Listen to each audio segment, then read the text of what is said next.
Hi everyone, my name is Jimmy Smith and welcome to the Rambler podcast, where we are passionate about sharing what makes Cathedral Prep the standard of excellence. On this episode, we are thrilled to have Rosa Agnello here with us as a guest. Rosa graduated from Villa Maria Academy in 2011, same year as me from prep, and then went on to attend Edinburgh University, now known as Penn West University. After obtaining her degree in 2015 in communications, she started her career in sales, and in 2017, her success gave way to an opportunity in New York City. She transitioned into recruitment, which is what she has done now for 7 years. Her journey began at Michael Page, one of the world's leading recruitment agencies, where she hired employees for global banks, investment firms, and Fortune 500 companies nationwide. After Michael Page, Rosa made the move to Paramount Global, a multinational media and entertainment company which she has been at for over 5 years. She serves as a senior recruiter, working out of the office headquarters in Times Square, and she has hired for a wide variety of roles, from interns to senior level, corporate to creative, and she has done this for many of Paramount's iconic brands like CBS News, CBS Sports, Paramount Pictures, Nickelodeon, Showtime, MTV, and Paramount Plus. How fun. She collaborates with senior leaders, executive producers, and has led recruitment events involving CBS News talents such as Gayle King, Nate Burleson, and Nora O'Donnell. She has represented Paramount at recruiting conferences, career fairs, and college campuses across the U.S. She has hosted webinars, speaker panels, career coaching sessions, and resume workshops. Rosa is currently based in New York City and spearheads recruitment efforts for all of CBS News Network's digital and social media positions. How fun, Rosa. Welcome to the podcast. Thanks, Jimmy. What an intro. I know. I'm like, oh man, I can't wait to meet this person. Oh, that's great. Yeah, thanks for having me. I'm excited to be here. Yeah, absolutely. And me and you go way back. We've known each other since high school, just from similar friend circles and everything. And I was just saying to you, it's so cool to see the career path you've had since school and the things you've been able to do. I'm sure you kind of look back and like, wow, how did I get here? Yeah, no, exactly. Yeah, and New York City life. I mean, compared to Erie, I know Erie's the metropolis, over here, but how's New York City? I mean, Times Square, how cool you get to work right out of there. Yeah, I mean, I love it. Times Square can get crazy. I bet. Yeah, I mean, I don't go into the office every day. I used to, of course, pre-COVID. So, I mean, when you're going and you just feel the energy. So it is really cool. Like, we're right across from Disney's building too. ESPN, ABC News is over there. So it's just really cool to be like in the heart of it in New York. But yeah, no, I love this city. Yeah. We traveled there a few years ago to go visit it, and I was amazed at just all the different amount of people, all the stuff going on, and it's just such a cool city to go and see, and I can only imagine living there and having the opportunity to do that, and all the neat people and experiences you get to have through your job and career. And no, it's cool. I'm excited to get into the podcast with you, and thanks for coming on as a guest. Yeah, of course. So first question, kind of getting into this a little bit, is looking back at when you and I knew each other from your Villa days. Why did you even decide to attend Villa Maria Academy? What was it for you that drew you to go there? Yeah, so it's funny. I honestly didn't have an option at the time. My grandma, my dad's side, went to Villa. My aunts, my cousins. I grew up in Frontier, so we were close. But also, overall, it made sense for me to go there. But also, I played sports. I played a lot of basketball growing up. Basketball program's awesome at Villa and still is. So that was really like a driving force for me to go. Yeah. So it just made sense. There was a good basketball player by the name Kayla McBride that graduated a year ahead of us, right? I played with her. Yeah. And it's funny for anyone listening, I'm 5 foot. So I knew my time was up after my freshman year, but I had to guard her in practice. I was like, I can't do this anymore. But yeah, it was cool. It was definitely a fun team to be on. That was kind of unfair setup, though. She's like in the WNBA now. Oh, yeah. It was ridiculous. But how fun. Yeah, Kayla's awesome. She came on the podcast a couple years ago as a guest. Yeah, she's super nice. It's great to see the things she's doing too. Yeah. So when you were at Villa, what are some of the things that really stuck out to you? Whether it's, special memories or teachers that you had, what was it for you that really stands out when you look back at your time as a student? Yeah, I had so many special moments being at Villa. I would say the traditions, they're so important. Like sports day was awesome. We would look forward to that every year. Also like Mary's Day, even our graduation, being in white gowns, the white gloves, the roses, that was really cool to be a part of. Sports, after I played basketball my freshman year, and then I went out for the track team, and I ran track all 4 years, indoor, outdoor, loved it. And then when we merged with prep my junior year, that was so much fun. We had a larger team, we're able to be with the guys. Those are probably the most memorable moments, but also just the relationships. Like, I met so many great girlfriends at Villa, and we're still close to this day. So the community is really important there. Yeah. And, now that we're one school, we just so you know, we still do sports day. So we still have that tradition living on. Great. We still do Mary's Day. And then at graduation, the girls still wear the white gowns, the gloves, have the roses. Yeah, so all those things that the traditions of Villa, we wanted to carry on still with the school and continue that for generations to come. Wow, yeah. That's great. Yeah, and to your point, the relationships too, that's one of the things that make our community between prep and Villa so special. It's the people you meet, and that's cool to hear. You still keep in touch with a lot of those people that you made friendships with back then. Yeah, definitely. Yeah. When you think about some of the things you've been able to do so far in your career, and you think about the ties to Villa, the roots, so to speak, what would you say Villa did to help you prepare for your success in your career? Gosh, I would say in so many ways. The traditions at Villa, I keep going back to that, the values. I graduated with a class of 80 people, so our class was small. Everyone knew each other. It was close-knit. There weren't really a lot of cliques. Everyone was, friends with one another. Playing sports helped me to meet so many different girls at Villa. We had some guys too. But I think, if anything, it taught me the importance of female relationships and being able to be that mentor for women, provide, mentorship in the workplace to other women. And I think it carries on throughout any job that you're at, of just being able to build relationships, be there as a mentor, or have female mentors look up to. Villa was, very adamant on that while going there. Yeah. So it really instilled that in me. Yeah. So important to carry those values and all those different things, and have that foundation for how you carry yourself, right? Because it does make a difference in those settings for your career and all those different things. And reputation as well. Villa has, the best reputation. And when you graduate with such a small class, like I said, everyone knows each other. Yeah. So you want to be liked. And I think that carries on into any company that you go to, is just make sure you have a great reputation. Yeah, that's true. Coming from that atmosphere of, I graduated with 120 from prep. So I knew everybody, right? Yeah. Everybody, you're friends with basically everybody. Yeah.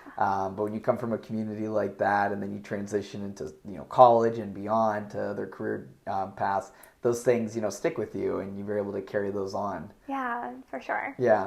So you got into sales after, college, and you were able to have a little bit of a background in there. But then you transitioned to recruitment, and you moved to New York City. It's I'm sure there were big decisions in those moments, things that you had to decide. Where do you want your career to go? How do you want this to be? Yeah. I guess my question for you with this is what inspired the career shift? How'd you go from sales to recruitment, and how did you navigate that challenge of it's one thing to do recruitment in, Erie or even Pittsburgh, it's kind of, I would say Pittsburgh's a smaller market than New York City, right? Yeah. So how did you, navigate some of those things too? Yeah. So really to go all the way back, I knew I wanted to be in a bigger city. Okay. I really didn't know that New York was my top choice until I was in college. I had a lot of family that lived in New York. I met some friends in college who lived in New York, and I would visit with friends, and I just loved it. And I originally went to college, after Villa, I had no idea what I wanted to do. I really had no clue. People told me I should be a teacher. I had some family members who were teachers. So I solely applied to schools for their teaching program. Oh my goodness. Which is one piece of advice I always give students, especially in high school. Don't apply to colleges solely for your major, because you will end up switching that probably after your freshman year. So that's what happened to me. I went to Edinburgh, which is now Penn West, and I went through their teaching program. But I just had this urge, I wanted to do something bigger. I wanted to be in a larger city, and I had a lot of part-time jobs growing up in customer service or sales, and I liked being around people. Yeah. I liked planning events and things like that, where I felt like maybe PR would be the best fit for me. So my degree was kind of vague. It was communications and broadcast journalism, specializing in PR. And, when I was in college, I really didn't think about how I was going to get to the big city. I didn't realize that you don't get paid enough when you're entry level in PR to even live in New York. And there weren't any openings in Erie. I mean, nothing even close to it, like marketing. I really couldn't find a sales job for a while. But I ended up landing at Enterprise Rent-A-Car here in Erie. And I was a part of their management trainee program. And it was an intensive sales program. They really put you through the ringer. Wow. And you had to sell insurance to people who already had car insurance. You had to deal with people sometimes on their worst day after an accident. But it was an amazing program, and it taught me so much. And I was doing well. I was promoted. The next step was to go to Pittsburgh if I wanted to continue in the program. And I knew if I left Erie, left my family, friends, I wanted to do it big. So New York was, a dream of mine. And I ended up finding out with Enterprise that I could transfer my salary. I would have a job in New York. And I just decided to move forward with it on a whim. And I told my parents about a month in advance. And they were not happy. But I was like, this is my ticket. I'm going. And I found, a random girl online who needed a roommate in Queens. Oh, my goodness. I was transferred to the LaGuardia Airport. I was starting work at 6 a.m. I was working 55-hour weeks through the weekend. I had to take a subway to a bus to work. So my commute was rough. My roommate was great, but it was a 4th floor walk up. We didn't have laundry. I had to take my clothes to a laundromat. I mean, I was roughing it when I first moved. But I stayed at the airport for a few months. They transferred me to another location in Queens. And then I was reached out to by a recruiter at Michael Page on LinkedIn. I had no clue about recruiting. I just knew I had the sales experience, customer service experience. If I left Enterprise, I just needed to do something in that. And my skill set lined up with recruitment. They ended up having me come in for an interview. I had 7 interviews. I had to take a personality test. I had to do a presentation. I had to pretend to sell a car to one of their senior leaders. I mean, it was so intense, but I got the job. And I ended up, moving to Manhattan with a friend of mine. My office was a 10-minute walk from my apartment right in Midtown, which is close to Grand Central. So it was ideal. And it was tough, though. I mean, I would say,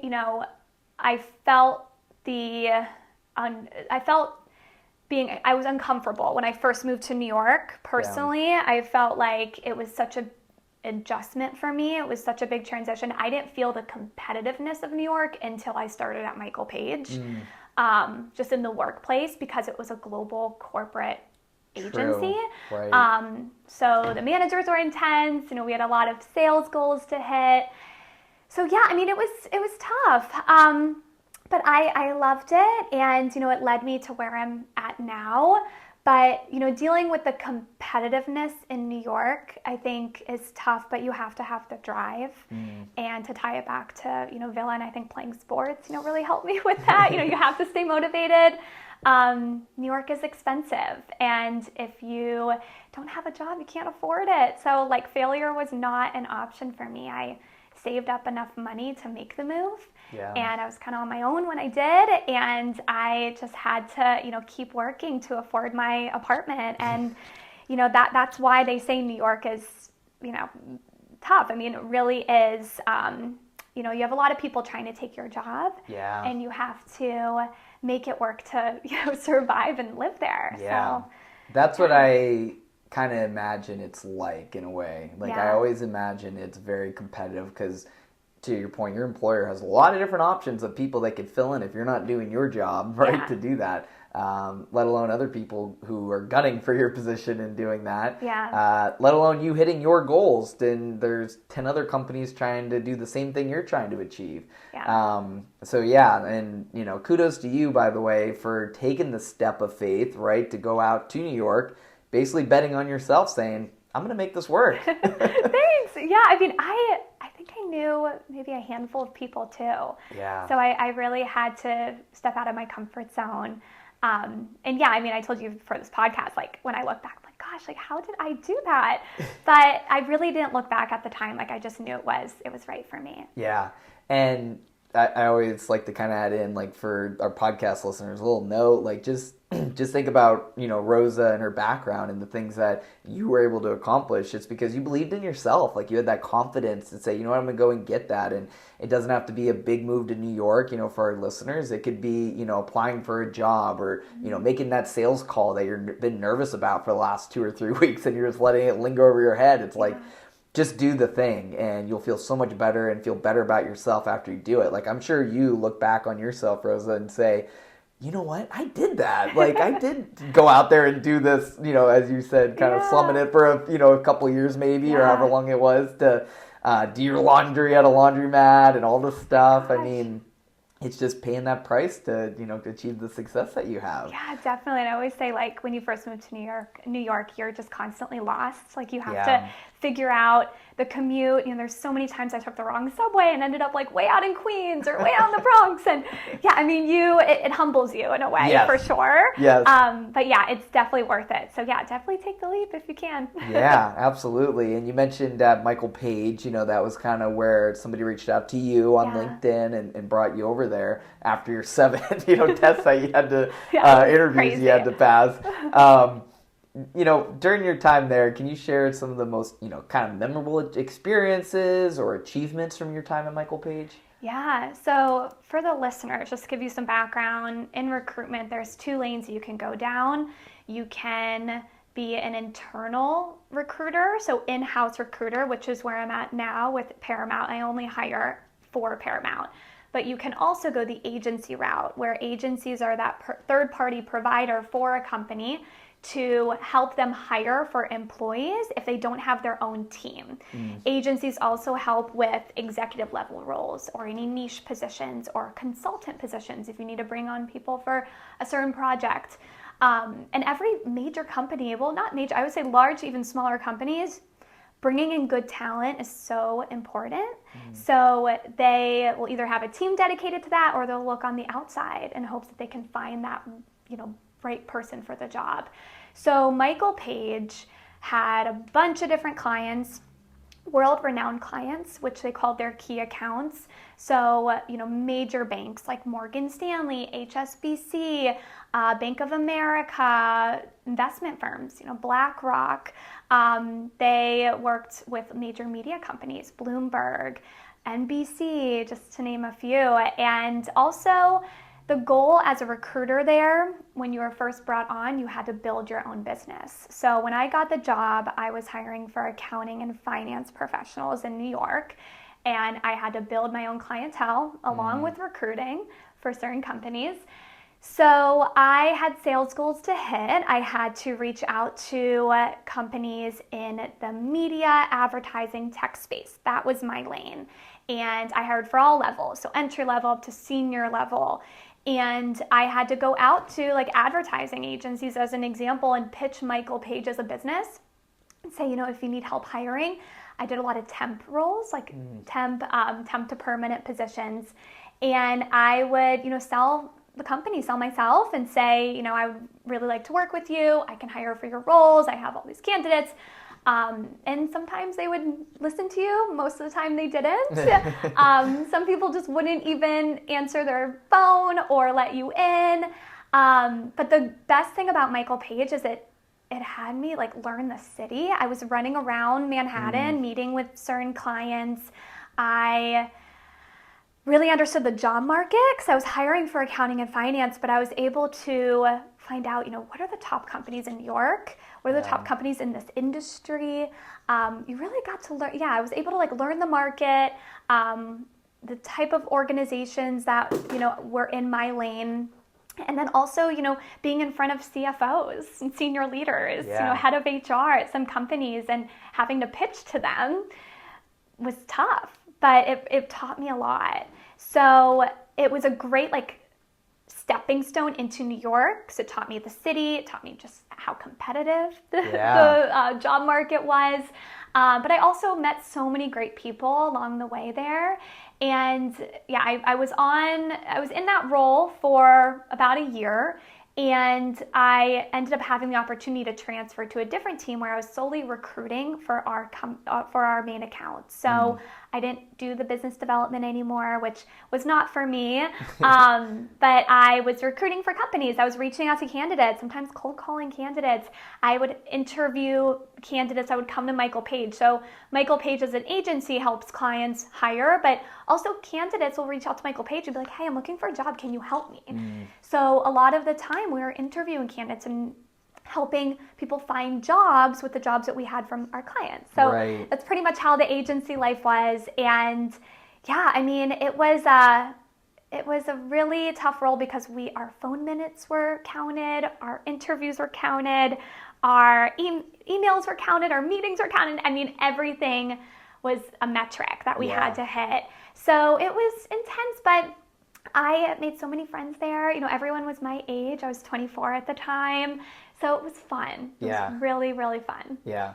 24 years old and having to hit these metrics for your, you know, executives and different people that are overseeing this. And I would imagine business development in New York City, like starting your own book, you know, is a pretty difficult thing to do. But it sounds like you just went out there and just did the best you could and were able to not fear failure, you know, and just, I think you said earlier, it's like you didn't have that option, right? You had to live.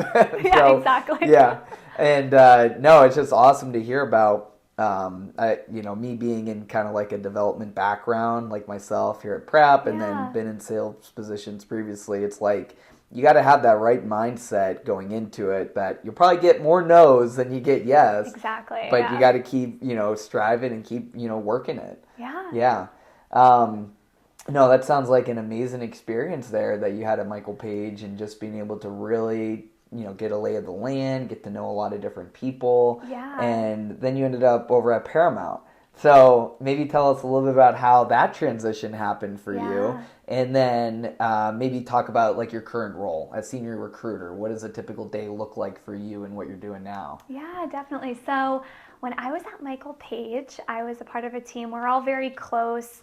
One of my friends had an interview with CBS Corporation. This was pre-merger, so I'll go into that. Paramount has changed over time, but she had an interview with CBS, loved it. While she was there, one of the recruiting directors told her that she was looking for somebody on her team. She couldn't find the right person. So my friend ended up telling me about the job.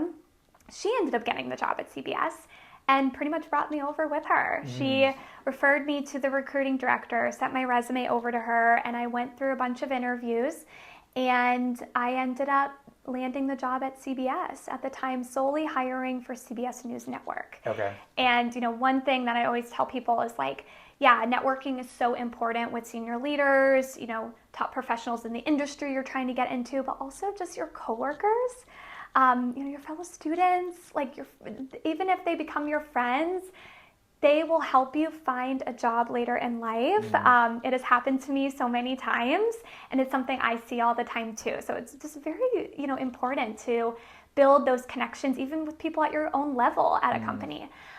So yeah, when I came over to CBS, it was myself and a recruiting director. We hired solely for CBS News, so that's all of our network programs. Okay. All of the roles were in New York, DC, LA. We're hiring for a lot of production roles for shows like 60 Minutes, CBS Mornings, Evening News, Face the Nation, 48 Hours. Like those were our clients. Yeah. So, yeah, I mean, that was so exciting for me because I was solely hiring for programs that I was actually a fan of. Like, I grew up watching CBS News with my parents, like 60 Minutes after football every Sunday. Right.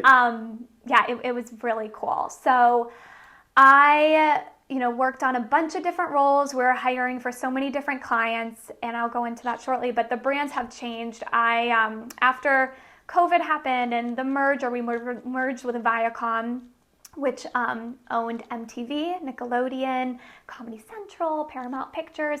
CBS owned all of the CBS brands and Showtime. They ended up merging. And during that transition, I took on CBS Sports and CBS local stations. So all of our, news stations across the country. So we were very busy. So we were hiring for a ton of different roles for those clients. Wow. And then I had the opportunity to move over to our internships and early career team.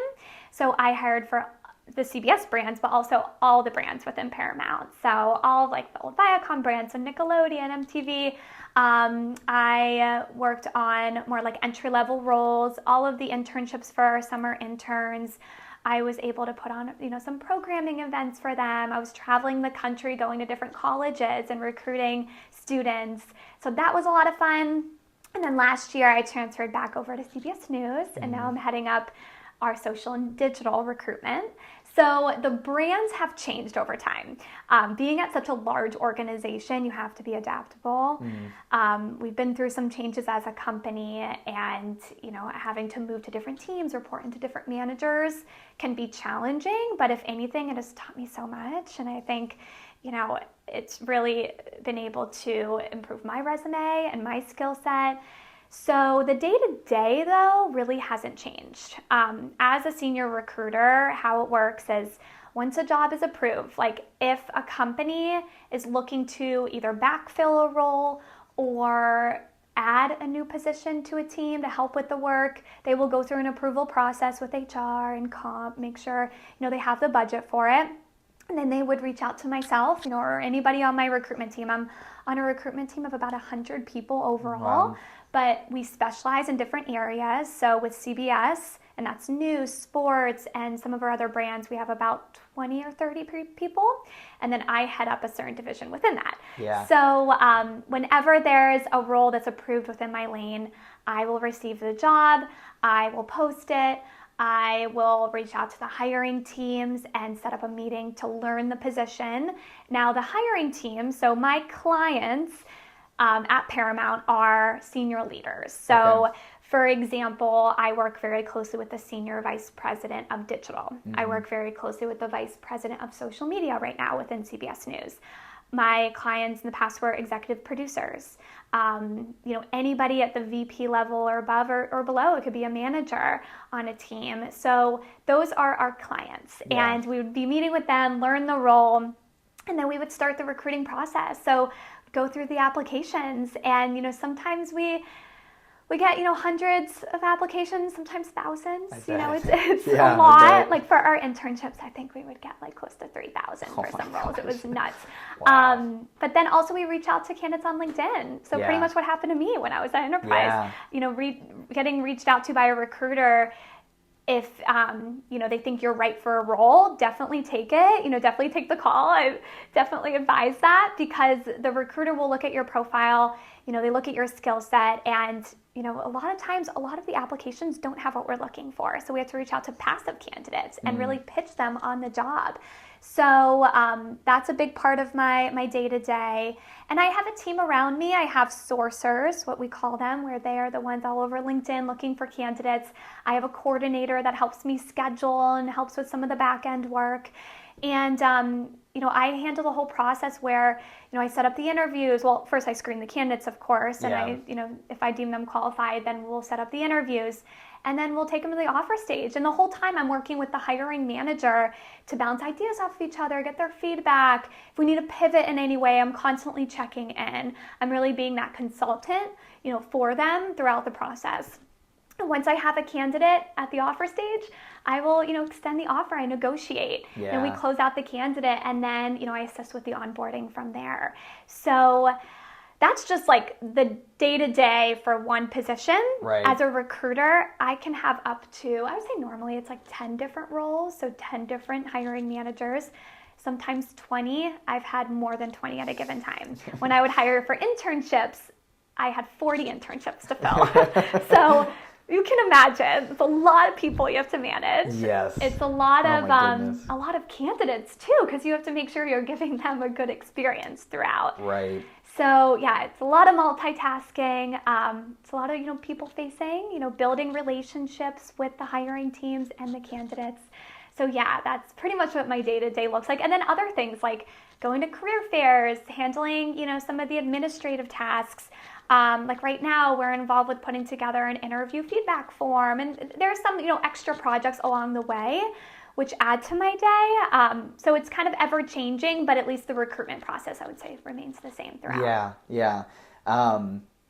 I just have to say, like, while we're recording this, I'm sitting here saying, you're crushing it. Like, it's so awesome to hear. Yeah, because, like, I joked in the beginning of this just how we knew each other from high school, and, it's great to see the things you're doing. And then just hearing you, it's like, it's just so awesome. Like, you're crushing it out there in New York. Thanks, Jimmy. I mean, when you think of yourself, like, in all the major networks you're working with, I mean, do you have that moment now at this point in your career where you think, like, I made it, like, in New York, like, compared to where you started to where you are now? Like, have you had that moment where you've said, like, I made it? Or do you feel like you still have a ways to go? I mean... Yeah, no, I felt that. I would say, well, like I said, our company has changed these last 5 years. I haven't had, the same job for 5 years.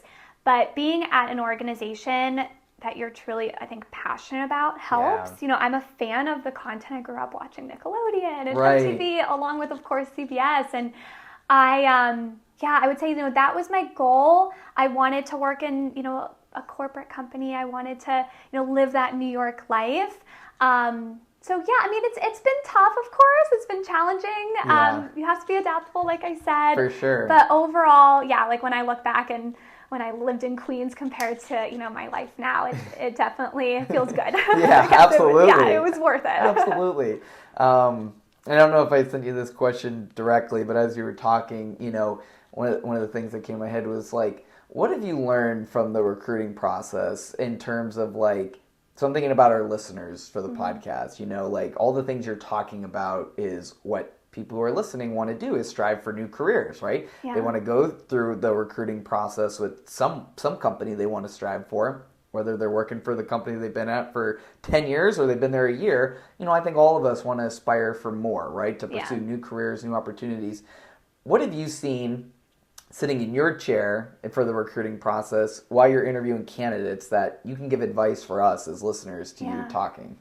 Yeah, so, well, it's funny because a lot of people think when they apply to a role, their resume will go down like a black hole. They think a robot is on the other end looking at their application. It's not the case. I mean, AI is, of course, huge right now. I don't know what the future will hold. Yeah, but that's interesting. You have recruiters like myself at every company looking at your application, and we are like the front lines of a company. We're that first touch point for any candidate that wants to work for the organization. So when you apply, I always say, make sure that you are tailoring your resume to the job. Make sure that your skill set is relevant.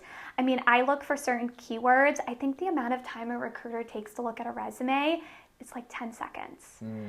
So if you can imagine, you have to make sure that, the content on your resume stands out. So that's the first pointer. Also, when you are going through the interview, just make sure you're prepared, making sure that you come off like you're interested in the job. You'd be surprised, so many people that I talk to, I can tell they're just, trying to get into the company, but they're not really interested in that role. And I can, feel that on my end. So make sure that you're prepared, make sure you're interested. Also, a lot of the times we look for soft skills over, the hard skills. As long as you have the skill set that's relevant to the job, you match out with some of the qualifications, we do have that open mind. We make sure that you have clear communication. You, come off professional. You come off hardworking. You have questions at the end. So you're engaged when you're interviewing. You have to, even though it's just a phone screen with a recruiter, you have to come off very professional. Yeah. So, I would say also too, when you see a job posted, make sure you apply right when the job is posted, because like I said, we get a lot of applications. Yeah. And sometimes it's not possible physically to go through all of those applications and look at every single candidate. So we make sure that we look at the ones that applied, more recently, right. The ones who applied right away. I hope those were some Yeah, good no, tips. that makes sense. And I think it's one of those things where the little things matter, right? Like, take the time to make your resume actually tailored to the job you're going for and be prepared, right? I mean, take the time to slow down, review your resume, maybe even ask somebody to help, make your resume stand out a little bit more too. It just sounds like a lot of those little things make a big difference. And sometimes that's what gets somebody the edge over another candidate, right? I mean, Definitely. Those little things. And having that elevator pitch too, I want to note that. Like, the first question I always ask for any level of role that I'm hiring for is, tell me about yourself, run me through your resume, and make sure that your elevator pitch is on point to the job that you are interviewing for. Make sure you keep it short and sweet, but also impressive. So I would say, definitely being prepared overall is probably the most important. And then having that elevator pitch, the tailored resume, and, everything else that I mentioned too. So. And I think, me being from prep, you from Villa, you were talking in the beginning about just those values and the reputation that, we carry and that we learned from our schools that we went to. It's one of those things that I've learned from prep is just always being prepared. I mean, I can't tell you the amount of times that whether it was playing baseball or things I learned in the classroom about how important just being prepared is. That's like almost half the battle every time. It's like after that, it's a breeze. It's like, exactly. Yeah. But I know when I walked into something that I wasn't prepared for, I typically always failed because I didn't take that extra time to really get, what needed done for the task at hand. And, your background and the things you've accomplished in the recruiting field, it's so impressive. And, when I think about different skills that, you've learned through your career and different skills that you've probably developed as you've, gone on in your journey. What do you think are some of the key skills then in your mind that has allowed for you to be so successful, in the recruiting field? And I guess, and when I say recruiting for our listeners, this could be, any kind of development position, skills position, working with people, different things like that. Yeah. So, I would say the most important is definitely the communication skills, being able to build relationships. Also, I would say, coming off as trustworthy, being a good listener. You have to be a good listener as a recruiter, of course. When you're asking the questions, I can sense if somebody, like I said, isn't really that interested or isn't as prepared. You have to be a great listener. You have to be able to work well with clients, have them trust you. They are putting their trust in you to find the right candidate. So just being honest with them too, having a clear, open communication, never overpromising. You have to manage expectations. Communication overall is important. Also, the relationship building, not ghosting candidates, being responsive and being responsive to hiring managers as well. And I think that ties into being very organized. Like, that is a huge one, especially because, like I said, you're working with so many different clients on so many different positions, working with so many different candidates. And that's across the board for any role. If you're in sales or business development, like you have a book of business and you have to be on top of it. You have to make sure that you're responding to emails. You have to make sure that you're, answering your phone calls. I manage my calendar really well. Sometimes I can't get to everybody. I just flag the emails in my Outlook for me to remember to go back. Yeah. Just being able to prioritize your time, blocking off your calendar for certain tasks. But yeah, I would say having those skills are vital. And also, being able to have that human element to your work, adding that in, having that empathy, making sure you're providing a good experience overall. Like for me, and I know you probably did this as well, when you go through an interview, you're telling your significant other, you're telling your family, you're telling your friends, like people are very excited when they get that email like, hey, I want to set up a phone screen with you, or I want to bring you in for a meeting. So just keeping that in mind, like on my end as a recruiter, I want to make sure I'm giving them the best experience because we are that initial touch point to the company. We're representing the company. So just coming off enthusiastic, being that good listener, just providing, great service to the candidate, even if they're not the right fit, just being kind, sometimes being honest, just telling them, actually, I think after learning about your experience, you're not the right fit for this role, but I'll keep you in mind for others. And I think that ties into being trustworthy as well. So all of that ties in together. Yeah, I would say those are the most important skill sets. Do you think the communications piece in relationship building was something that was very natural already to you, or did you kind of have to learn that in terms of how to apply it to the corporate positions you've had?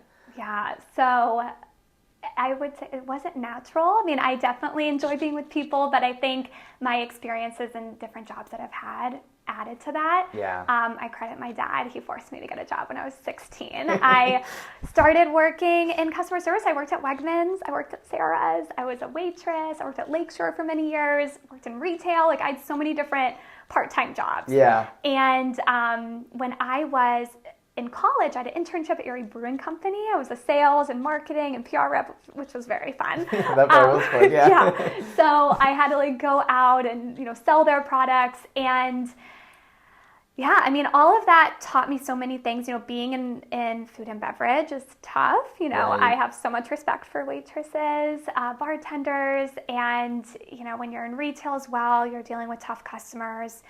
But when I got the job at Enterprise, I mean, I worked a ton. It was a really tough entry-level job, but it taught me so much. Because like I said, I was working with people that just got in accidents, and it was like their worst day. They were upset. They were angry. I had to try to sell to people that, really didn't want to be there. And I would have to pick up people from their homes, sometimes like 30 or 40 minutes away. I didn't know them, but I was stuck in a car with them. And I had to create conversation and really get to know them, and also build a relationship that I, hopefully sell them a car, So that, really took me out of my comfort zone, having that job. And there were a lot of people that would come in, that didn't have the funds to pay for their car, and I would have to navigate those conversations. So there was a lot of dynamics there, which taught me how to problem solve, taught me how to multitask, of course, but it also taught me how to communicate with people and get people to trust you. So, one piece of advice that I could give to anyone is get that experience. Even if you can't find an internship, any part-time job. I saw it all the time hiring for interns at Paramount. If you have the customer-facing experience, you have the communication skills, you have maybe somewhat of a sales experience, you're good at dealing with people. And that is so important when you're at a corporate company, because you're dealing with so many different departments. Right. So just get out there, have the part-time jobs, even if you think they're minuscule, they're not relevant, they are. They are. Yeah. Early on in my career, this was probably right as I transitioned out of college, I thought that if I read enough communications books or things, public speaking, whatever it was, and I listened to enough podcasts, I would become better at those things. Yeah. And I will say that was an element to success, but what really, I hit this point that I was like, you know what? I just need to go do this stuff. And that's when I had a background in sales. I was also in insurance sales, actually. Nice. Yeah. Okay. And just making those calls and nervous to go set meetings. But, you're just getting out there and doing the thing that you need to do. And after about a year of just hard work, persistence, effort, you develop those skill sets. To your point, you're having these conversations with people face to face. And when you said you went to go pick somebody up and they're with them for half an hour, it's like, well, all right, what am I going to do? Just sit here? I'm going to talk to this person and build their trust and all that. Those are things that, for just, I would add in advice for listeners is just go do something. Just go get better at the skill you want to be better at. No amount of books is going to help you get there. And no amount of podcasts and listening like this one will help you. Now, it's a part of the success, and it's good it helps, but to actually become better skilled and equipped as, who you want to be, you just got to go do it, and it will improve you dramatically. You'll be able to do that. Oh, that's so true. For people who want to, maybe enter into recruitment or business development, type of careers, such as yourself that you've been in, what advice would you offer to those people? You've been talking a little bit about advice in a lot of different ways with the skill sets and just kind of with like the resume building stuff you were talking about a little bit earlier here. But what advice for people who want to enter a career similar to what you have? Yeah, it's funny because in the U.S., if you asked any recruiter, most of them would say I fell into recruitment. Like, you don't go to school for recruitment. In Europe, though, in Australia, I found out you do. So it's very popular overseas. So having any type of sales experience, like I said, customer facing, business development, client management, that will help to, get your foot in the door to recruitment. I found out, at Michael Page, they looked at candidates specifically from enterprise. That program was, tough, but it taught me so many skill sets, and they knew how intensive the program was when it comes to sales. So any, company that provides some type of sales, like mentorship program, also, the part-time jobs, like I said too, being in retail, food and bev, being able to, interact with customers. Every day I talk to people on the phone or on Zoom or in person that I don't know, and I have to build their trust, build that conversation with them. So any type of role that you can get to add to your resume when it comes to dealing with people or dealing with clients, and also, working in a type of environment where you're multitasking, fast-paced. That will always help you to get into recruitment, being able to juggle different responsibilities, different clients if you're in account management. But also, I went to school for public relations, communications, having a degree in that will help too. Yeah. So there's a lot of different things you can do to get into recruitment. It's more so the soft skills that you can really build. Yeah. And it sounds like also just the position you're in now, do it to the best of your ability and always strive to improve, right? That's kind of a little bit of your journey. It's like when you're at Enterprise and even the part-time jobs you talked about, it sounds like you always had this natural, I don't want to say instinct, but just ability to say, you know what, I'm going to be the best waitress I can be. Yeah. I'm going to be the best Erie Brewing, employee in sales and marketing that I can be. Yeah. And it's amazing the skills that you develop through those part-time jobs, through the different opportunities you take on. As long as you're willing to say, I'm going to do the best I can with where I'm at. You didn't predict you were going to get into recruiting, but all those things helped you be a better recruiter because of it. Definitely. Yeah. And I also want to add, I think just having good judgment, you have to see talent in people. And of course, you find out what is that good talent when you talk to the hiring managers, what they need on their team, the companies you're working with, what they're looking for. But, in everyday life, you can go to a restaurant and you can see how it's decorated. You can see how the service is. You have to recognize good quality talent as a recruiter, and that ties into being a good listener and really understanding the market you're hiring for. So, that all adds to it as well. Yeah.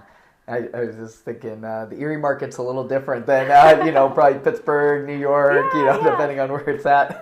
Yeah, but a lot of those jobs are here, it depends. The production jobs, of course, are in New York. But I hired a lot of corporate jobs, accountants, marketing professionals, administrative assistants, mix of everything. Yeah. Speaking of Erie, I'm sure it's nice to be home this week, too, visiting family and whatnot. Yeah. Any, spots in Erie that you're going to be making sure you hit while you're here, like Sarah's, for example, or any others like that? Yeah, definitely. Definitely the beach, praying for good weather. Yeah. My parents have a boat, so we'll be going out to, Nice. Beach 11, hopefully. Yeah, just, taking a walk on Presque Isle. just relaxing, Yeah. just hitting the beach, hanging out down in Presque Isle or even downtown. Going to some, restaurants, bars around Erie is always fun, Yeah. and, meeting up with friends. So, yeah, no major plans, but I would say those are the top ones. It's, I don't know when the last time you were in Erie, but to probably see downtown and all the things happening there, it's probably pretty amazing, right? Yeah, it looks great. Yeah. It really does. Yeah. They've been doing a nice job with, having people invest in downtown Erie and really start to build that up, spirit, being led by Erie Insurance and the things they're doing. Yeah, which is amazing. Yeah, exciting. All right, well, a couple more questions for you as we wind down here on the podcast. Just thinking about, like, the things that you've been talking about, the intense was a word to use, demanding, pressures, different things like that. How is it that you deal with those high-profile positions, the tense moment, living in New York with all the demands that, you were mentioning, let alone being successful at your job, right, on top of that? Let alone, you're talking about at one point in your career you're doing business development, while then you're also having to be a good recruiter. So to me, I think it would be very easy to fall into being just feeling overwhelmed and not knowing what to do because there's a million things to do. And I think that's something we can all relate to in our lives is feeling overwhelmed. I have 4 kids. Sometimes it's just being home is overwhelming. Sure. But what are some of the things that you've learned in terms of dealing with high pressure situations? Yeah, it's funny because I think if my fiance would be here, he would laugh at the fact that I'm like trying to give advice on how to not be stressed. But it's tough. I would say, to deal with the pressures, being able to manage expectations with hiring managers. In my roles now, a lot of these senior leaders, especially executive producers, they're putting on a show. They need people ASAP. Right. So, working on deadlines constantly is very stressful. They need somebody yesterday for the job, but realistically, we can't do that. We have to talk to a lot of candidates. We have to make sure we find the best fit. So managing expectations, making sure that you are giving grace to yourself as a recruiter, because I am working with people. I'm not selling a product. I am literally working with human beings, putting my trust in them that they're going to do well in the interview with the hiring managers. I mean, I could have an amazing interview with a candidate. I'll go to the hiring team and say, this person's perfect. They have everything you're looking for. And then they go and bomb the interview. So that's happened to me so many times. Or, they'll tell me they're really excited about the role. They have no other interviews going on. And then we get to the 11th hour and I offer them the role and they decide to pass on it. And they go with another opportunity. So, you are putting your trust in people and, a lot of things are out of your control. So, I would get upset about certain things. I think as long as I do my due diligence of vetting candidates and doing the work on my end, if someone backs out, it's like, whatever, we'll go to the next person. We'll find somebody better. Yeah. So giving yourself grace in that sense, because, you really can't control people. You can't control the situation. And then also taking time for yourself. With being in New York, I think things have changed after COVID, but, it is an intense environment. People have high expectations for you. It is just, a working city. People work constantly. They want to be successful. Yeah. But you also need to take time to decompress, taking walks. If you're at the office, just going out for a walk during lunch, working out, yoga has been great for me. Also, taking time with friends. I think being at Michael Page, it was such a, competitive job, but we were all really great friends. And it was the same at Enterprise too. And, going to get drinks after work or just, having time to hang out on the weekends, really building those relationships, I think helped, help get through all the stress of the work and, the lifestyle, of course, too. It's tough. But as long as you have those relationships, those people around you, that can definitely help to relieve the pressure. Yeah, having that community aspect, right? People who are going through the same thing you are, being able to get, like you said, drinks after work or being able to do those things that you can just kind of what's the saying? Put your hair down, so to speak, and just be yeah, friends let your with hair them. down, yeah. Let your hair down. Yeah. And that's definitely something. On the parenting side, I'll tell you, Amber and I, we try to be intentional about, like, Amber has her night, where I get home from work and she's gone, right? Because she's home all day with the kids, and like that's her night that she goes and does whatever she does, right? Whether it's go shopping for a little bit, go work out, go to her Bible study, whatever it is, just having that time where she knows, like, she can kind of build herself back up. To your point, the yoga, different things like that we can do for our own mental health for the sake of that, just to slow down. Yeah, so important. Looking ahead, like, what are your career aspirations? What are you excited about? Are there any new projects or goals that you're pursuing? I mean, I would say in my role now, I definitely want to work my way up, be at more of a team leader level. So, in recruitment, you can continue to work on your own and have a clientele, but you could also manage a team. So that's a goal of mine. Also, there's different areas of recruitment. There's, more the HR lane. We work with HR business partners all the time. Their goal is to make sure the company is running, smoothly in so many ways, and they handle a lot of different things. Some of them do hire as well on their own, in some companies, but we work closely with HRBP, so maybe I would step into that lane at some point.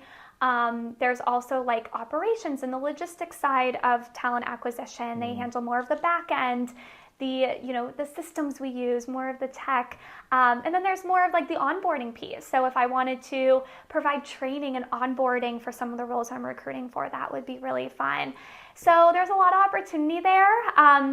Like attending more conferences, career fairs. I'm actually going to LA next week to attend a convention, and one in Austin in a couple months, and one in Atlanta. So I get to travel a lot with my job, which is fun. I traveled a lot when I hired for internships as well, going to different colleges. Like Harvard was a college that we went to, a lot in Boston, a lot in Atlanta.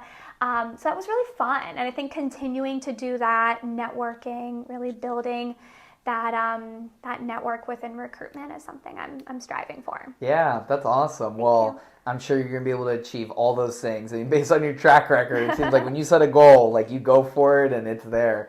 But it's been, a lot of fun hearing your journey and the things that you've accomplished and all the different advice you've had for us, with this episode of the podcast. And I would say the future's bright. Thanks, I would say Jimmy. There's a lot of great things out there. Excited. And all the different cities you get to travel to. How fun. Yeah, thanks. I can't wait. It should be a good time. But thank you so much for having me. Yeah, well, I got one final question for you. It's a bonus one, all right? Okay. So all the alumni I have on the podcast, I asked them this question. So it's kind of like a common theme. But the question is, if you could go back in time and speak at your Villa graduation, but knowing what you know now, what would you say to your classmates at that time? Oh, that's a good question. Yeah, so I'll let you take a second to think about that, since I gave you a little preparation for that one. Let's see. I would say this is so cliche, but really follow your dreams. Everything does happen for a reason, and if you just think about it but you don't do it, you're never going to get there. You're never going to hit your goals if you don't make that leap. Like you mentioned with my story, I really didn't have a plan. I knew my job at the time was my ticket to New York. And I would have stayed at that job if it made sense, but, other opportunities came my way once I got there. And for any listeners, if you are, pondering maybe making a move to a new company, a new city, if you have a gut feeling like it's the right choice, do it. You don't need to have everything planned. You don't need to have all your ducks in a row. You will figure it out when you get there, and you'll meet people along the way. You'll build that community. So be confident, don't be afraid, take that leap. That's awesome. Well, it seems like it's a very appropriate way to end the podcast, because that is all a theme through this episode is basically taking that leap, right? Yeah. Making those tough decisions, but trusting your gut, having that faith, having that confidence, and just going for it. So this has been a lot of fun, Rosa. Yeah, thanks, Jimmy. Yeah, I It's been appreciate great. you coming on. I mean, this has been so much fun to hear about the things you've been up to since I knew you at Villa, but all the great things you're doing in your career, and appreciate you coming in and recording this episode with us. Yeah, thank you so much. You're welcome. Thank you again. Thanks, Jimmy.